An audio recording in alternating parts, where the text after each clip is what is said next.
Hurricane Erin, now a Category 2 storm, is churning up the East Coast, bringing dangerous conditions to Virginia, Maryland, and Delaware as the work week comes to a close. Although the storm is not expected to make a direct landfall in the United States, its sheer size and power are still making their presence felt from hundreds of miles offshore. The main concerns for coastal communities are life-threatening rip currents, powerful surf, significant beach erosion, and the potential for widespread coastal flooding.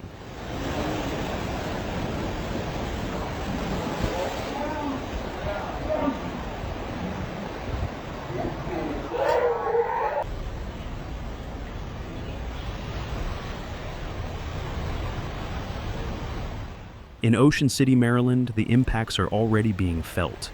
The city's emergency services director, Joe Theobald, has issued a statement prohibiting all swimming and surfing until further notice.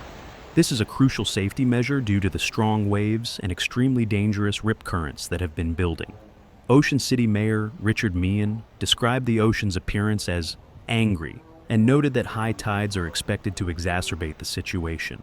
He said that people are largely adhering to the warnings and staying out of the water, and that it is pretty obvious when you look at it that's not where you want to be. The mayor also anticipates moderate flooding on downtown main streets and some water rolling up to the seawall, though he does not expect it to breach the wall or cause significant damage to oceanfront properties. The primary concern in that area is erosion along the dune line. Maryland's eastern shore beaches are currently under a coastal flood warning from the National Weather Service, which is in effect until Friday. Maryland Governor Wes Moore has stated that while they do not expect significant impacts, residents should remain vigilant as coastal flooding is expected to peak on Friday. This one right here. You're getting fucking swept up there, dude. There's one more, you ready?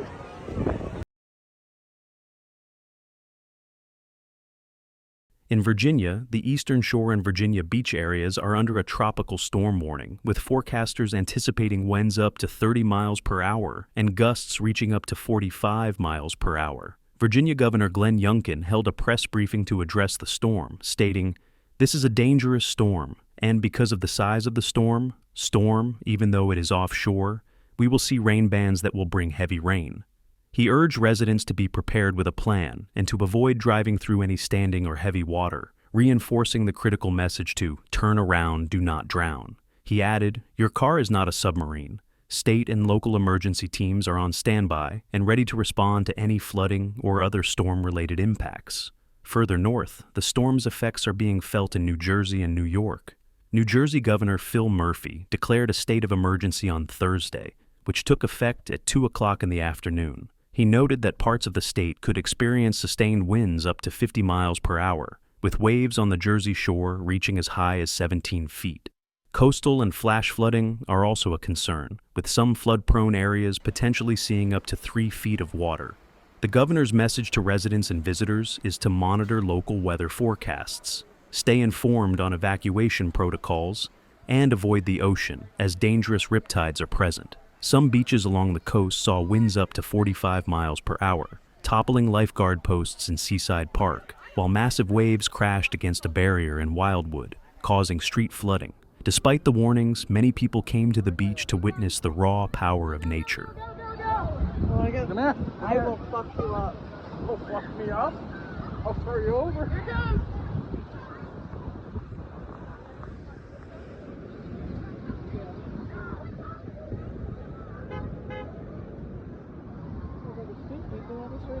It's quiet. That's not good. Yeah, quiet is never good. Here it comes. Here it comes, here it comes, here it comes. Quiet is never good.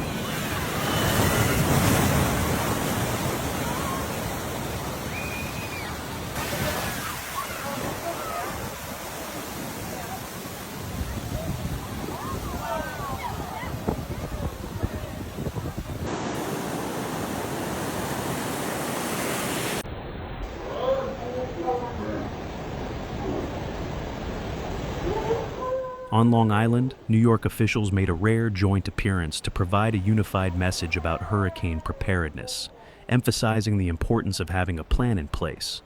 They are particularly concerned about beach erosion and potential flooding in low-lying areas, with specific attention on Fire Island and Montauk.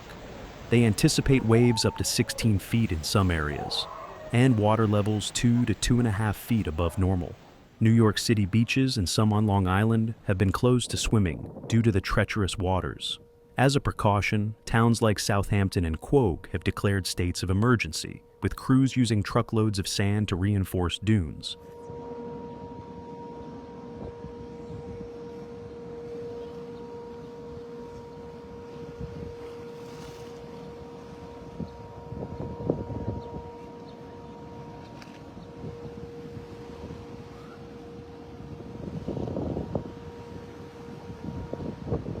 The story of Hurricane Erin began in the Caribbean, where it struck parts of the southeast Bahamas and the Turks and Caicos Islands with heavy rainfall. However, its most significant threat to the United States has been to the barrier islands of North Carolina's Outer Banks.